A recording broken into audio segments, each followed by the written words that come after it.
अब हमारे साथ नितिन गडकरी जी जुड़ रहे हैं और नितिन जी ने हमारा साथ बहुत सारे सीजन्स में दिया है। नितिन जी, आपका स्वागत है हमारे मंच पर। पहला सवाल आपसे कि आपके मंत्रालय ने बहुत काम किया है और जिस जन भागीदारी की बात प्रधानमंत्री अभी कर रहे थे, उसमें जब कोई भी लोग अपनी ज़मीन देता है तो ये भी बोलता है कि इस पर टॉयलेट बनाया जाए और उसी रास्ते से आपकी सड़कें जाती हैं। तो जब आपका मंत्रालय ने काम शुरू किया तो क्या क्या सपोर्ट आपको मिला और किस तरह से ये मास मूवमेंट बना? देखिए, सबसे पहली बात तो ये बहुत महत्वपूर्ण है कि हमारी सस्टेनेबल जीवन पद्धति के लिए स्वच्छता हमारा एक प्रकार से जीवन है और इसलिए हमने एक थ्योरी पर काम किया है कि conversion of waste into wealth, और इसलिए वेस्ट में वैल्यू क्रिएट करो। सबसे पहला अच्छा काम ये हुआ है कि हमने दिल्ली मुंबई हाईवे में और UR2 में और डोलारो अहमदाबाद हाईवे में, चंडीगढ़ में और देश के अनेक जगह पर 80 लाख टन से ज़्यादा कचरा रोड कंस्ट्रक्शन में डाल दिया है।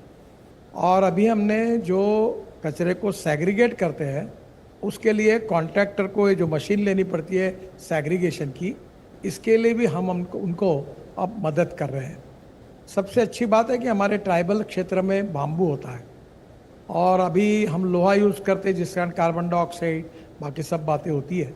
तो अभी हमने 80 किलोमीटर बाम्बू के क्रैश बैरियर हमने तैयार किया और उसका यूज़ किया हुआ है। इसके साथ साथ फ्लैश हमारे लिए एक बहुत बड़ी समस्या थी। बड़े प्रमाण पर अब फ्लैश रोड में हम यूज़ कर रहे हैं जिसके कारण फ्लैश का शॉर्टेज हो रहा है। स्टील फाइबर जो वेस्ट होता है वो स्टील फाइबर का भी हम यूज़ कंस्ट्रक्शन में कर रहे हैं। और सबसे अच्छी बात है जो ग्लास है, ग्लास फाइबर स्टील, ये हमने नया लाया है। अब इसका भी उपयोग करने वाले हैं जिसके कारण कॉस्टिंग भी कम होगा और रस्टिंग का प्रॉब्लम नहीं आएगा। सॉइल स्टेबलाइज करके जो अर्थवर्क करके मिट्टी लेनी पड़ती है उसमें 80% मिट्टी बच सकती है। वो उसको सॉइल स्टेबलाइज करने के लिए हम स्टेबलाइजर भी यूज़ कर रहे हैं। बाद में जो बिटुमिन है उसमें अभी मैंने मीटिंग बुलाई अगले सप्ताह में। वैसे ऑलरेडी प्लास्टिक को, रबर को हमने अलाउ किया है। हमारे देश में 90 लाख टन बिटुमिन आता है, उसमें से 40 से 50 लाख टन हमारी रिफाइनरी की कैपेसिटी है और 40 से 50 टन इंपोर्ट होता है।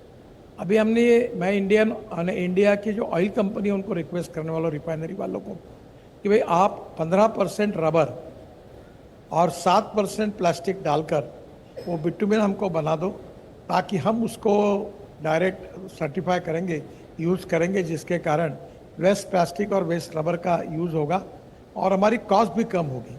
ये वेस्ट रबर और वेस्ट प्लास्टिक 25 रुपये 30 रुपये किलो तक आ जाएगा और जिसके कारण बिटुमिन की कॉस्ट भी 10-15 रुपये हमको इंपोर्ट करने की भी ज़रूरत नहीं पड़ेगी और रोड की क्वालिटी भी सुधर जाएगी।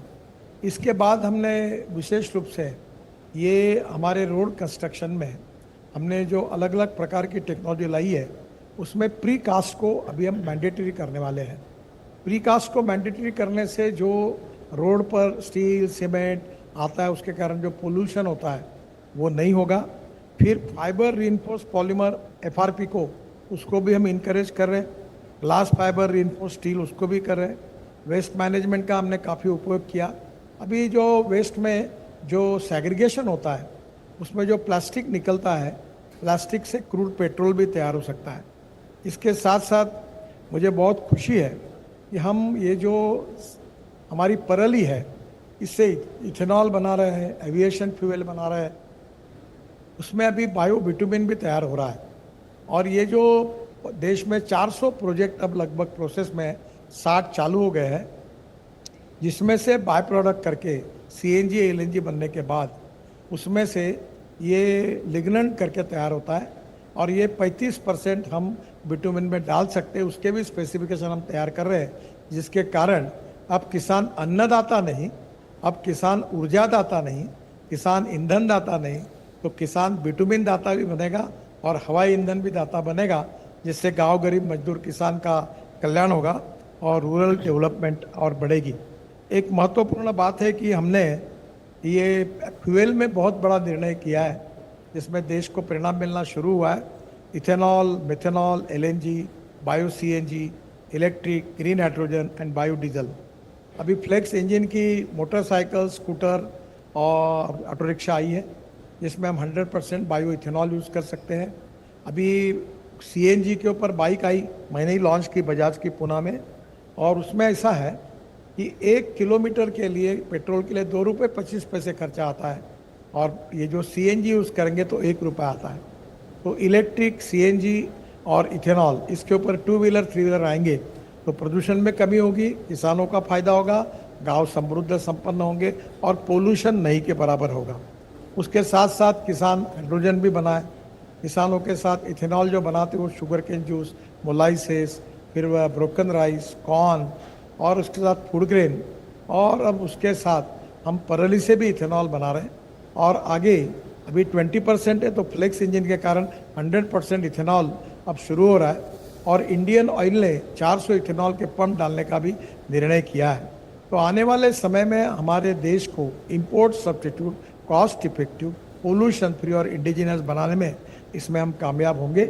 और अभी प्रधानमंत्री जी के नेतृत्व में G20 देशों का बायोफ्यूल के लिए अलायंस भी हुआ है, और इंडिया में बहुत सी टेक्नोलॉजी डेवलप हो रही है, जिसके कारण हम देश में ही नहीं तो देश के बाहर भी काम कर सकेंगे।